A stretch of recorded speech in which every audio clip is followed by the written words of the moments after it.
authors, I'm Joanne Morrell, children's and young adult fiction writer and author of short non-fiction for authors. Thanks for joining me for the Hybrid Author podcast, sharing interviews from industry professionals to help you forge a career as a hybrid author, both independently and traditionally publishing your books. You can get the show notes for each episode and sign up for your free author pass over at the Hybrid Author website to discover your writing process, get tips on how to publish productively, and get comfortable promoting your books at www.hybridauthor.com.au. Let's crack on with the episode.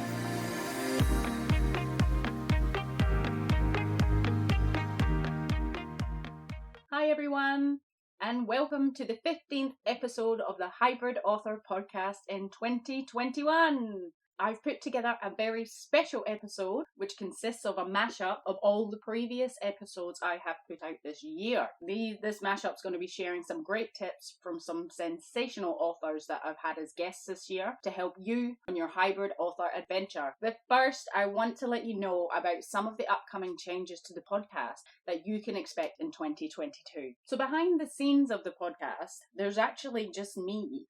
That's right, there's no big production team or editing company or anything else. It's myself that creates the content. I host the show, I edit, I produce, and I market the podcast all on my lonesome. And I absolutely love every minute of it, but it does take a hell of a lot of my time to do all this stuff. So all up, one episode takes about a whole day of my time. And as a working mother, writer, and author, one whole day when I should be writing, it's pretty precious. And I absolutely love bringing value.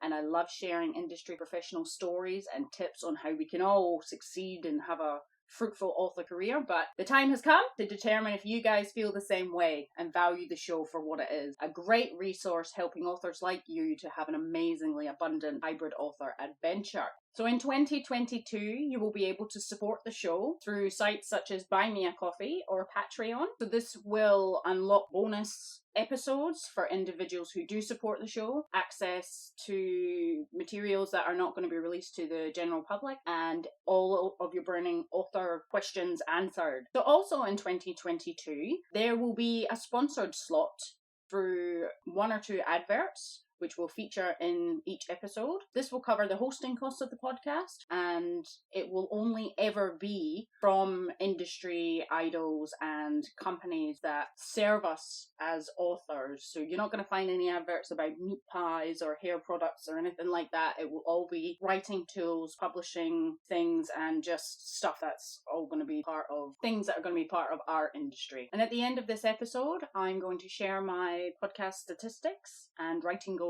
for 2022. For now, let's crack on with the episode.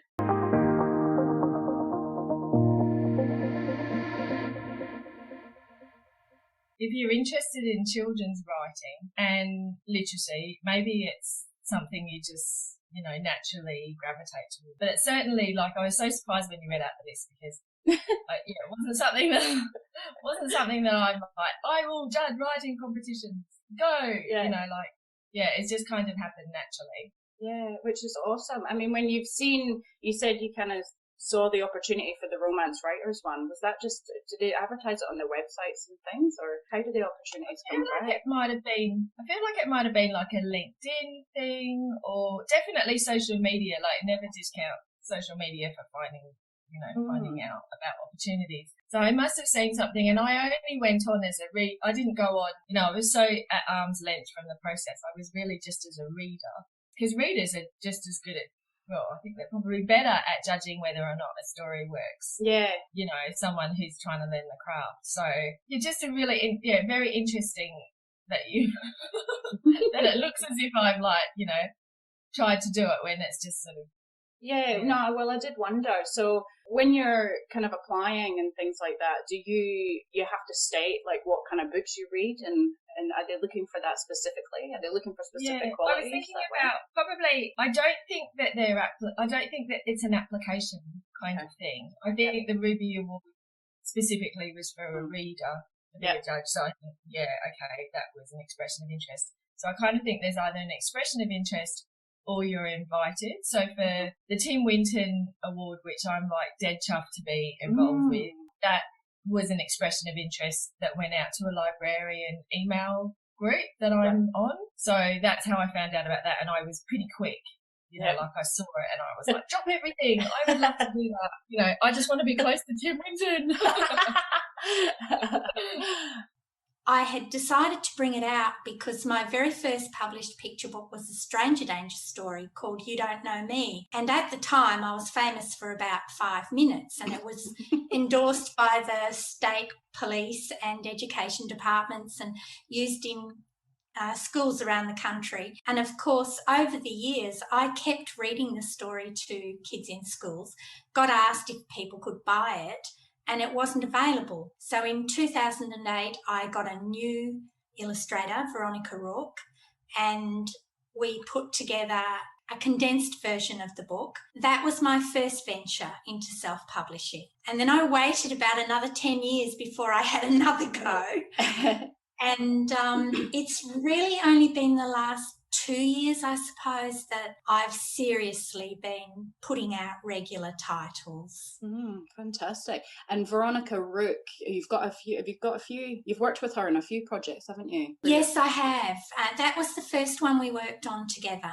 And then she illustrated a couple of books for me for Serenity Press, which were traditionally published. And since then, if I need a cover or some internal illustrations for a chapter book, she's usually the first person I go to. Yeah, fantastic. She happens to live she lives up the street. Oh, we've wow. been friends for a long time. Oh, that certainly makes it a bit easier, isn't it? Come to my house for a cup of tea and we'll gnash out the book together.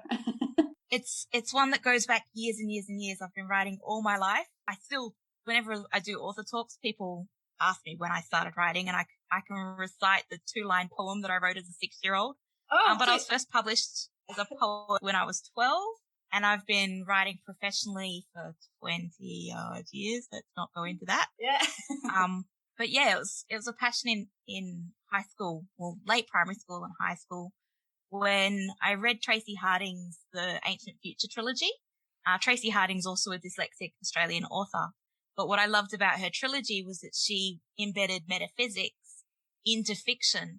And it made me realize that fiction is a powerful tool for being able to express really big ideas in a way that absolutely anyone will be open to receiving. So, yes, I got inspired. Oh, fantastic. Can you recite the 2-sentence poem? I should have known you'd do that. Little whispering flower, stand tall and make a shout. Let everything around you know that you're about. Oh, I love it. That's fantastic. Well done. Yeah, I just put you on the spot there. So that's what comes with the territory of being a writer and an author. It's putting yourself out there for others to judge. And I think we need to understand that not everybody's going to love our work. Not everybody's going to like it. Everybody has different tastes. And that's what makes for an interesting discussion. And I think that we need to appreciate that. Some of the fears I feel about putting out this episode is, what if, people think I sound stupid, don't know what I'm talking about, worried about what people will say about it, all sorts of things. But I'm going to put it out there and maybe it will resonate with people. And we go back to the year 1988. Now, just think of the cost of a pint of milk or something in 1988. And you'll get what I'm about to tell you. Some friends of mine were being paid by Maya $80 an hour to be clowns. $80 an hour to be clowns in 1988. It was a lot of money. And I said to them, who do I talk to? They said, you talk to the marketing lady. I talked to the marketing lady, and I became an $80 an hour clown for those school holidays. Then, a couple of months later, just before the school holidays, or a few weeks before the school holidays in March or whenever it was, she called me and said, we want to put a storyteller into the children's book department at Maya for the school holidays. Can you be a storyteller? I said, are you paying $80 an hour? She said, yes. And I said, I'm a storyteller. And that's exactly how it started. Sat in the bath for a couple of weeks at night reading Grimm's fairy tales and thinking out how I could tell them with the participation from the audience. Started doing that. in these school holidays. It went very well. I got great audiences, 2 shows a day. They kept me on every Saturday for 2 shows on Saturdays. And then eventually a school librarian said, can you come and do this at my school? And that's how I began. Through that, she called other mates down in Mandurah. I did more schools. And then somehow I found my way into the library system of Western Australia. And since then, the library system of Western Australia has been very, very good to me and kept me frequently employed as a storyteller. You know, I find you quite prolific with your publishing. What do you believe has been the fundamental actions that you've taken throughout your writing and publishing career to reach your publishing success of, 21 plus books? Really, it's just being organized. I use a bullet journal method. I have my business plan. I have my quarterly, monthly, weekly, and daily goals that I go through. And it's just treating it as a business. I get to work or get to my office. It's not really far from the kitchen. And I sit down at 8:30 in the morning and I'll work until 5 o'clock. I'm never distracted. People ask me, oh, well, what, why don't you watch television or read a book or, go out shopping or go for coffee? It honestly never occurs to me to turn on the television or to do anything except work. That's what I'm here for. The books won't get written if I don't sit down and work. It's my full-time job. I treat it with the respect and seriousness that it deserves. Have you found others around you have had the same view, kind of treating what you do with respect? Or I've found in the past, to sort of sit down and writing, as you said, people are inquiring why you haven't switched on the TV. I don't think they quite understand what you're doing, or they maybe just think you are sitting around watching TV. Have you ever found, because people know you're kind of working from home, that they try and take advantage of that? Or, could you possibly pick up my kid, or, take my dog for a walk while I'm on holiday, or, because they wouldn't ask you if you were at an office. No, that's right. I had to train my family, and I did that very early on. Back in, I want to say about 2005 or 2006, when I first started, when I sat down and said, I want to publish a book and I'm going to be serious about this. I took a week off work, and that's when I wrote my first draft of my first book, which was literally 14,000 words and nowhere near long enough for a book length. So I figured I had a lot to learn. But in that week, I made the mistake of telling my family that I was going to be home. So I got these phone calls. Oh, we're going for coffee. Come with us. Da, da, da. And I had to keep saying, no, I am working. And that sort of happened the first year, possibly even into 2 years. My goals were, because I was working full time then, I was working up in Perth. I had to leave home at 7. I didn't get home until 6. There wasn't a lot of time to write. So I had Tuesday evenings when my husband was playing basketball, so he was out of the house. I had half a day on the weekend that I said, no, this is my writing time. I'm going to write.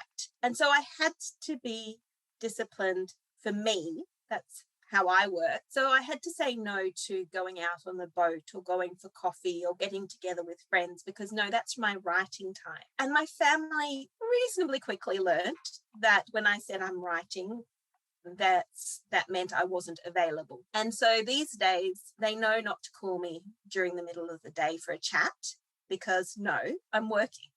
Yeah. That they never called me for a chat when I was in my office job. So you don't get to chat to me. It can wait until 5 o'clock, whatever you have to say. And so last winter, in the midst of this pandemic, and, it's just been not a very hopeful place the last year in this world. And just with the pandemic and other things that have been going on, I've just been like, people are struggling. People are lonely. They're isolated. There's just a lot of negativity and hopelessness in the world and right now. And I thought, how can I use my author voice to help that situation? What can I do? And there's got to be something else I can do. Yeah, these picture books I'm doing with Cami and Wyatt are good. I like that I have good relatable topics, especially the kindness books. But I wanted to do something more, and especially more on a global level. And so I thought, then this idea just kind of popped into my head. I thought, what if I can, because kids are kids are so great. I mean, kids are they're so innocent and so inspiring and so generous and selfless. And what if I can find kids who are already doing amazing things and just write a book about them? And so I thought, I'm going to see if I can do that. I'm going to find some kids around the world who are doing really cool stuff. And it can be something really simple. It can be something really big, whatever, just anything that is helping somebody or something around the world. And I'm going to see if I can contact them, and I'm going to see if I can write about them. So that idea came to me around December, January. I thought, okay, now I have my idea for this book, and I'm going to see if I can find some kids. And I actually started out by looking on Instagram. So I just typed in the hashtag kids helping kids or inspiring kids, things like that. And I found so many kids that are doing so many really awesome things. I also put it out on social media. I made a graphic that said, I'm looking for kids who are making a difference for my new book. If you know anybody, please contact me. And I had people coming out of the woodwork like, oh, my friend's daughter is, donating supplies to the animal shelter. And my son is having lemonade stands. And instead of using the money for himself, he's giving it to the children's hospital. And I was just like, oh my gosh. And it just made me feel so inspired. Like, wow, there is hope for the world. There's all these kids doing so many awesome things. And they're just doing it because they want to help. They're not doing it to get any personal gain at all. And so then I went from 1 book to 4 because I just kept finding so many kids that are helping animals and the environment and other people and sick kids. And so I started making lists, and then it just kind of took off from there. It always feels like there's such a fine line between kind of showing and telling, and it can feel obvious that the big points you can show, and then I think a lot of people get confused about how much they're supposed to show, or there's bits that they can skip over and kind of tell. I guess if they want to emphasize a scene or something major in the story, then showing's the best way. But if they're walking down the street and it's of no importance, you can maybe just tell that rather than kind of show. Yeah, exactly. So. Yeah, for transitory moments and stuff. Yeah, it's a fun in that. What are your editing tips for aspiring authors, if you have any? I think one of the most important things I found, a lot of the reasons I got into writing was because I didn't know how to express myself in a very good way, and writing really helped me do that. And so one of the best editing tips I can offer for aspiring authors is to undertake a course on the fundamentals of the written language. And now I know a lot of people think, oh, that's the most boring thing in the world that only people at school should learn. But being able to express yourself comprehensively and succinctly is one of the best skills a writer can have. And learning about how grammar and punctuation work to communicate meaning is a big leap towards in that direction. So without these skills, you'll struggle to tell your story in an effective manner. And I've also got a few other tips here. So self-editing is a great skill to have, to learn how to edit your own manuscript. But I recommend that you do that before you submit it to anybody.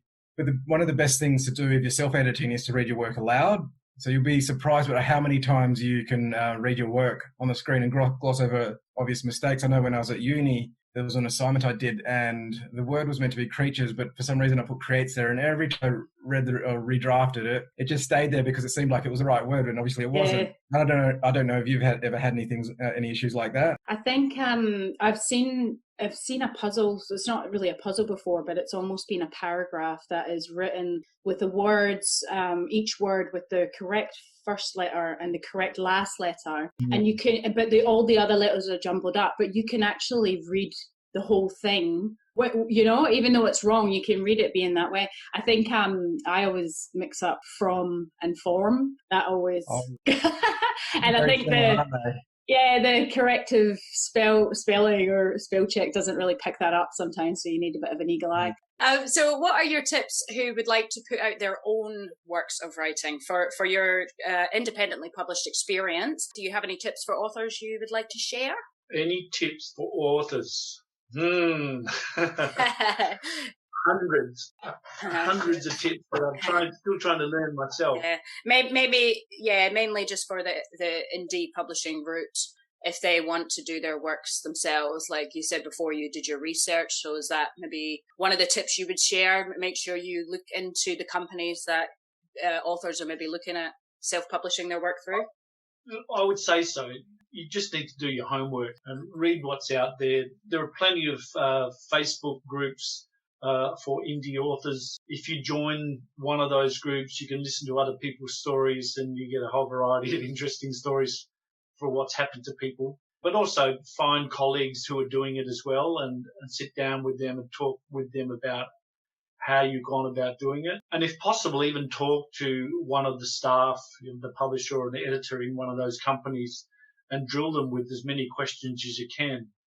I did that and I got some satisfying answers. I think I had a 30-minute phone call and I had a list of questions as long as my arm. And every question was answered very well. So I thought, yep, I'm happy with this. I'm going ahead with this one. What the old saying is, buyer beware.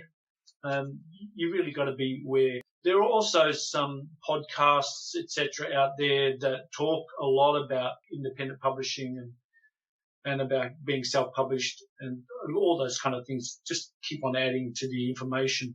If you want to go down the traditional publishing line, then the important thing is just to keep on sending submissions. And you're going to get rejections unless you somehow magically just land it right in the first place. I often think it's like buying a lotto ticket. And every time I send a book off to a publisher, I think, man, there's another lotto ticket. And, you get a whole pile of different kind of rejections. I think probably the biggest tip to any writer is because you get rejected, it doesn't mean you suck at writing. Sometimes I like to think they just suck at selecting. But I shouldn't really say that about publishers. They just don't know how good my stuff is. Yeah. So how often do you submit to publishers? Do you have a few works out at one time? Oh, absolutely. I have over 40 picture books that I've written that are complete.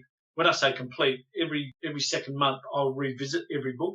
Just sometimes I change them. Sometimes I think I can't do anything more to this book. And I would I'll probably put it this way. Over the last 4 years, I've sent out over 40 books to over 40, probably over 80 different publishers. And I reckon that I've sent out over 400 or 500 submissions. Wow. And in that time, I've received two publishing offers. I've had some nibbles. I've had some interest. I've spent a lot of money on pitch sessions and critique sessions with publishers. It's not easy. It's hard work. So you need to be a self-starter. You need to keep on at it.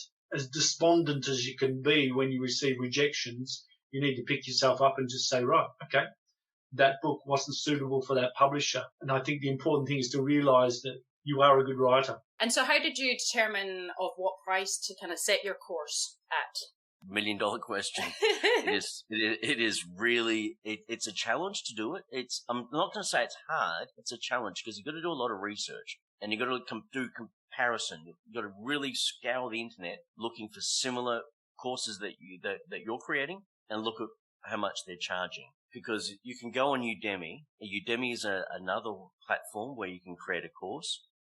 That one's a different one because a lot of people go to Udemy and go, oh, I want to study a course on playing blackjack, or I want to study a course on how to write poetry or something like that. And so I did a simple search on there for kids self-esteem courses or courses for kids. And Joe, you should just, if you want to have a laugh, go and do it. Have it. Just do courses for kids. There was one. The way they present it on the front little page with a little description, a little photo, it looks, oh wow, that's really excellent. Then you go look at the preview, and there was one, bless her little cotton socks. There was a lady in India, and she'd cut off, the camera had obviously dropped, and it was just half her head. Oh no. And then there was a messy room in the background, and she was talking about all these naughty children out there. Oh, they need to be disciplined. And then the camera fell over. And I'm going, okay. What is she charging for that? She was charging around $60. Yeah, why not? And it's like, wow. So I originally had mine set at 147. Someone once described it to me.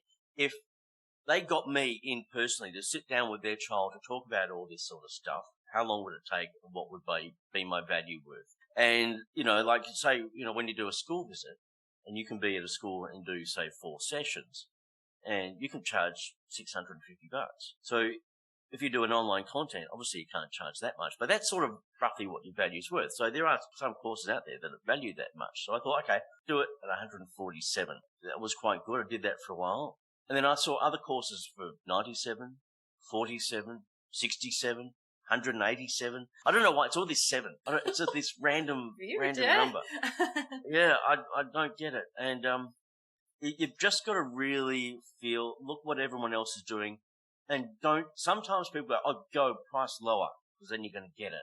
But you can go low as you like, but if your content isn't resonating with people, or if you haven't hit that sweet spot of why someone's going to buy the course, you could sell it for $1 and it's still not going to sell. Whereas if you can solve someone's problem and show how you can solve their problem, then you can charge, what you like in that regard. So yeah, but pricing's always going to be a tricky one. I've just worked out pricing for the new program that I've created, which I'll tell you about shortly, but I've got the pricing for that, and I've yet to see whether that pricing is going to work or not, because it hasn't been launched. But yeah, it must be hard. I wonder if 7's the new 99 cents, $9.99. I think it is. I think it is. I suppose what would be quite good as well is whether your course gets picked up, not so much for just individual families, but more for organisations and schools themselves to be implementing and teaching to the kids. Well, funny you should mention that, Joe. Very funny. Because it's like what happened, because what I was doing, I was tying in initial launch. Okay, you can only launch it and then spread it out to your newsletter, put it on Facebook enough before people get sick of it and that initial, excitement dies off. So you've got to have to do paid ads. So I did paid Facebook advertising, and I really struggled with that. I really struggled with wording the content. I really struggled with marrying that up with the landing page. And, you would think me being an advertising copywriter, I would be able to nail it. But the thing is, it's always like the architect who can never build or finish his own home. I can never write about what I do and what I create. I can't do it in that third person with that, because deep down I still have self-confidence issues, Joe. So when I'm trying to talk myself up, it's like really, really hard. And because, I'll go to this in a minute. So anyway, so I had all these Facebook ads, and the stats were showing that what was happening was people were going from the Facebook ads to the landing page, but not converting. So whatever the wording I was using was sort of targeting people, but they were getting to landing page and going, this is not what I'm really wanting. And then not obviously converting into buying the program. And so I just let that sit, because my husband, I was really putting 100% into this day and night. I'll be waking up at 3 a.m. thinking maybe I could change that line of the ad to do this, and constantly fiddling and playing with things. And he said, just drop it all, just stop for a moment, just let it rest for a couple of months. Yep. Let things just chill out. And I'm going, but I need to get money. And that's because my advertising business, a lot of that had dried up because of COVID and stuff. And it's like, oh. So I put a lot of pressure on the program to bring me money, and which I shouldn't have done, because then that was putting the cart before the horse, really. And because I wanted to get it online, get it earning money, but really I should have actually spent more time doing more research. So any advice to anyone who's about to launch a course, do your research, do the important stuff first before even launch. So I had this downtime, and someone commented on Instagram, one of the posts, and she said, we're using your course in our school. And I went, really? Wow. And then I saw the purchase thing came through. They bought the course and bought some of the books as well. And so and then she made another couple of comments on Facebook, I thought, okay, this is great. So I reached out to her and I said, so how are you using it? And she goes, yeah, we just pop it on the big screen and we pick one of the videos a day. And we have a special school. We mainly just deal with kids with autism, and they really like it. And I went, wow, okay, that's cool. And in order to counter the nerves, I took on the habit of becoming incredibly well prepared for those presentations. And I found that being prepared sort of ameliorated those nerves. Because if I was prepared, then the nerves weren't an issue, because I knew what I was going to deliver. And secondly, I began to realise through the experience of speaking to kids that a lot of my job was to engage them from me as a person. So to use my personality to connect with them, and then to use that connection to then hold their attention and share with them some of the things that I wanted to share. So I kind of used a couple of elements there to get myself through. Having said that, I do also remember with some of those early presentations, and even now when I present new information, I will always tweak my presentations after the first time I've given them, because they're never right. They're never perfect. You're doing them standing up. You've got the kids there in front of you. You're noticing as you're talking that some things are working well and some things may be missing the mark a bit. Maybe your pitch isn't right, too high, too low. And there's a certain amount of that you can adjust on the go. But I will then almost always, at the end of my session, adjust my PowerPoint presentation so that the next time I deliver that presentation, it's already dealt with, that I don't have to manage that particular issue. So again, that's about being organised, and that's just a little bit, comes from who I am. I guess I'm a little bit, I don't know, what would one say, a little bit anal in that sense. Well, it's working in your favour, obviously. So obviously just thinking about the school visits, and then when you go in and you're looking for that connection with the kids, I take it it's quite easy to judge whether they're engaged or not if they're sort of just looking at you or responding rather than, looking out the window or picking their nose, or, is that how you judge if something's hitting the mark or not? Yeah, look, absolutely. And kids, kids are so honest, and I love that about them. So kids will just start lying down, putting their heads on the desk if it's not working for them or if they're just disengaged. And you know what, Joe, the fact is, the truth is that in any group of kids, you will probably get one or two who are like that for various reasons, and often they're nothing to do with you, the presenter, and everything to do with stuff that's going on for them. So to an extent, you have to be able to just realise, this isn't about me necessarily, this is probably about them. But if you've got half the class lolling about, lying down, head on arm, then you've got a problem. Thankfully, I don't have that too often. And most children I meet and most schools I go to, the kids are prepared for my visit. They know their teacher has talked to them about me. Sometimes they're reading one of my books. Sometimes the teacher's discussed my books with them.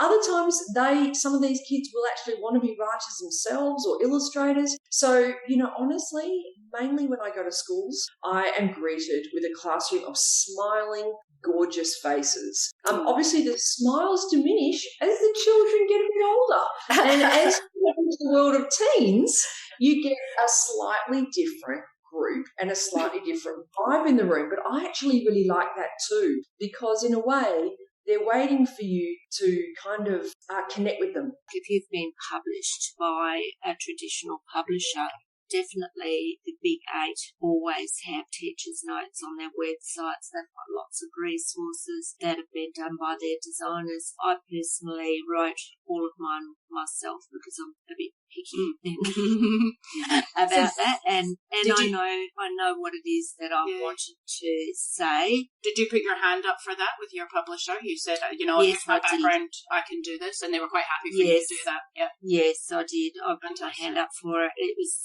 just something that I wanted to do.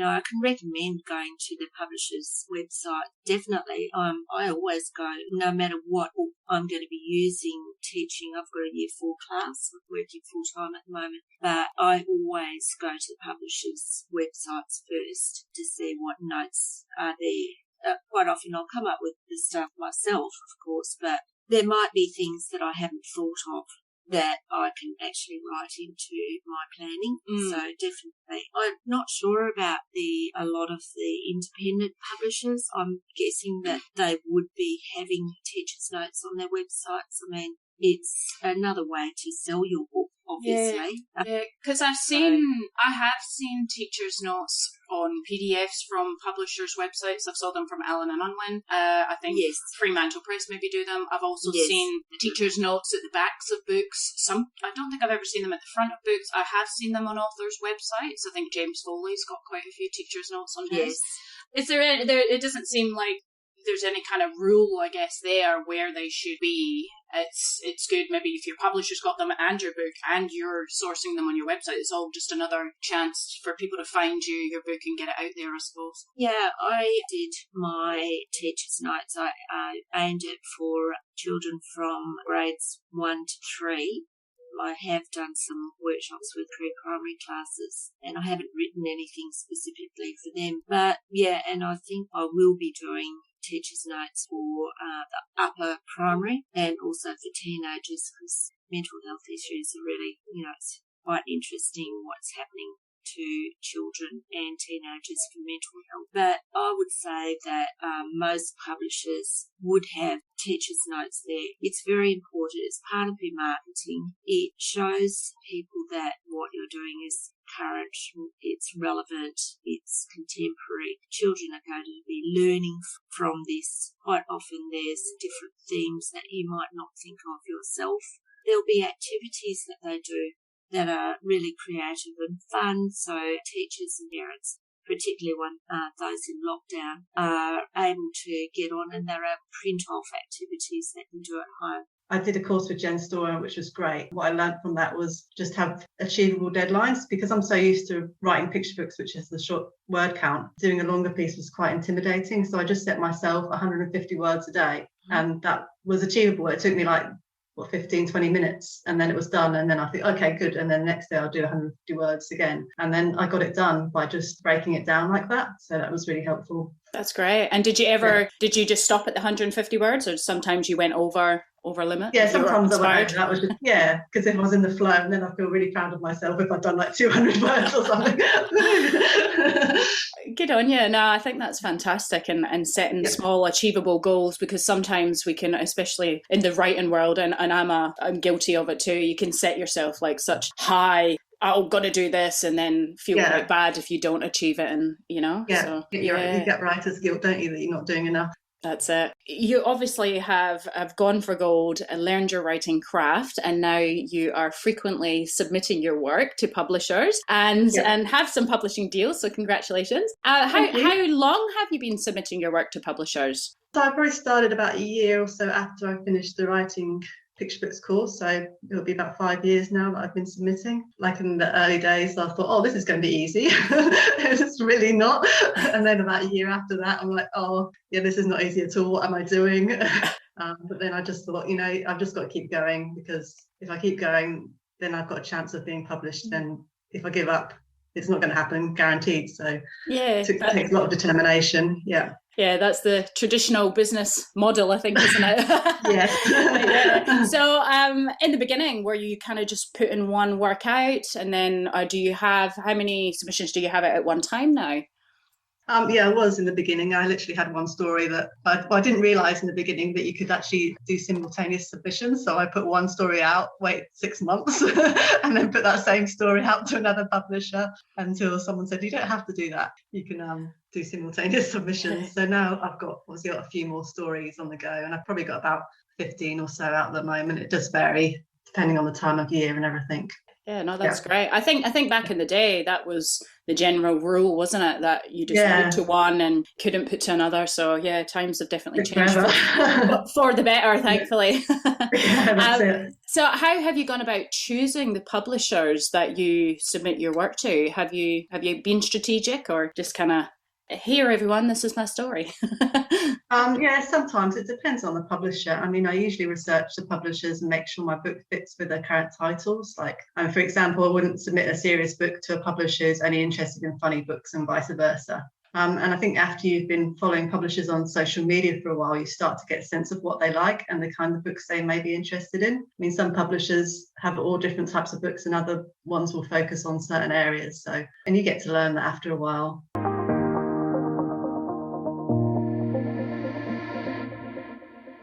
So there you have it, folks. A Merry Christmas mashup from all the brilliant guests we've listened to and learned from in 2021. I hope you enjoyed it. So now on to the goals. So my writing goals in 2022 are to finish the first 3 books in my middle grade fiction series, which I've been working on these last couple of months. They're about friendship and family, and they're written with lots of funny moments. So I've already written the first in series, and I plan to let that sit and rest over the summer before revisiting it again at the start of the year for another round of rewrites and then another round of critiques before I decide it's final and start sending it out to publishers in the new year. So the good news is these books are quite short in length. So 3 of them probably make up about one full novel, one young adult novel.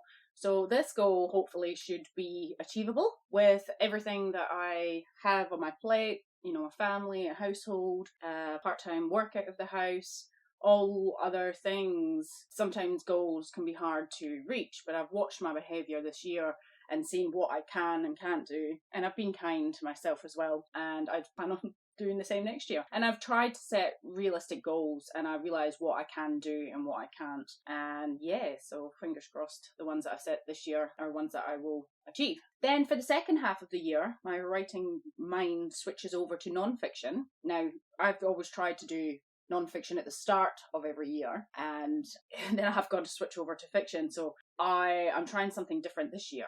I think it's going to work better, me working on the children's fiction, being prepared for mid-year that's when the children's fiction stuff comes around, and then turning to non-fiction. So let's see how that pans out. So I plan on releasing 2 more books in my author lining series. So far I've got Freelance Writing, Quick Tips for Fast Success, and that is for anybody who is starting up a freelance writing business, and it's 66 quick tips on all different things to help you on your way, mindset, business setup, stuff like that. And the other one is author fears and how to overcome them. So a bunch of emotional crap that I have dealt with, you know, trying to have an author career, and I've come up against that and I've got through it. And it's, again, sort of tips on how you might proceed in overcoming that yourself. So the 2 books that I release this year will make a bundle of books in the author lining series, and these are meant to help inspiring authors through the physical and emotional side of having a successful author career, because both these things come into play once you start putting yourself out there. So the first one of these books is around performance for authors, and the second is going to be around author events in person and online. So there'll be more speak of these in the new year, and these will probably become available more towards the end of next year. Finally, I'm very excited to be launching the first 2 in this series probably next year. I've managed to scrape the formats for freelance writing together, so the ebook, the print and audio will be released. It's like very soon, early on in the new year, and I'm hoping to get author fears and how to overcome them also in ebook, audio and print, and get that out as well at some point. So I started the Hybrid Author podcast in May of this year, and I have since put out 15 fortnightly episodes. And from that, I have had 450 downloads and been listened to in 13 countries. So Australia, USA, UK, Spain, Germany, Brazil, Cambodia, Canada, Turkey, India, Switzerland, New Zealand and Taiwan. So I'm very excited about that, and I just wanted to thank everybody who has listened to the podcast, and I really, really hope you've got something out of it, some tips that's helped you. I would love to hear from you on social media or via email, joanne@thehybridauthor.com.au, to share with me what episodes you found good, or you can always leave me a review on Apple iTunes or Spotify or whatever platform you listen to let me know how the podcast has helped or how you've enjoyed it, and that really would mean a lot to me and show me that time is being well spent. So I wish you all well and happiness and health in the future, 2022, and I think that despite everything that's going on, global pandemic still happening, and just continue to focus on yourself and your family and your loved ones, and still continue to keep doing what you love to do. Take care, and I'll speak to you in 2022. That's the end for now, authors. I hope you're further forward in your author adventure after listening, and I hope you'll listen next time. Remember to head on over to the Hybrid Author website at www.hybridauthor.com.au to get your free author pass. It's bye for now.